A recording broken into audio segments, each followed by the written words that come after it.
আমরা আমাদের 3 দফা দাবি নিয়ে মূলত দাঁড়িয়েছি।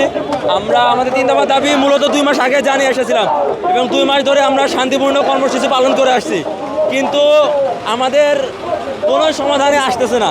তো সর্বশেষ আমাদের 3 দফা, তার মধ্যে প্রথম দফা হলো সিডিসি প্রধান, দ্বিতীয় দফা হলো আপনার সরকারি মন্ত্রণালয়গুলোতে মেশিন সংশ্লিষ্ট উপসহকারী পদে আমাদের আপনার জবের সুযোগ করে দেওয়া এবং আমাদের প্রশিক্ষণের মান উন্নয়ন।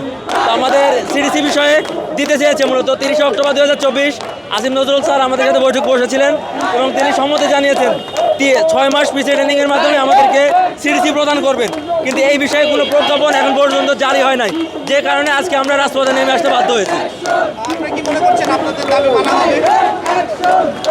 আমাদের দাবি মানা হবে, তারা মৌখিকভাবে স্বীকার করেছে, এখন শুধু প্রজ্ঞাপনটা বাকি আছে। তা আমরা মূলত প্রজ্ঞাপনের জন্য এখনো রাজপথে নেমে এসেছি। আমাদের কার্যক্রম প্রত্যেক দিন এইভাবে চালু থাকবে, যতদিন আমাদের দাবি মানা হবে না ততদিন আমরা রাজপথ ছাড়বো না।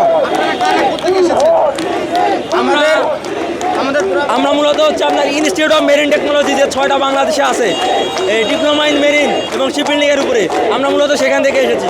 আমাদেরকে 1987 সাল থেকে 2009 সাল পর্যন্ত ক্যাডেট সিরিজি প্রদান করা হতো, কিন্তু সিন্ডিকেটের কারণে আমাদের এই ক্যাডেট সিরিজি বন্ধ করে দেওয়া হয় এবং সেখানে কারণ দেখানো হয় জাহাজ সংকট। কিন্তু আমাদের সিরিজি প্রদান বন্ধ করার পরেও আপনার বেসরকারি বিভিন্ন মেরিন একাডেমি প্রতিষ্ঠানের মাধ্যমে ক্যাডেট সিরিজি প্রদান করা হয়। তো এই কারণে মূলত আমরা আন্দোলনে এসেছি।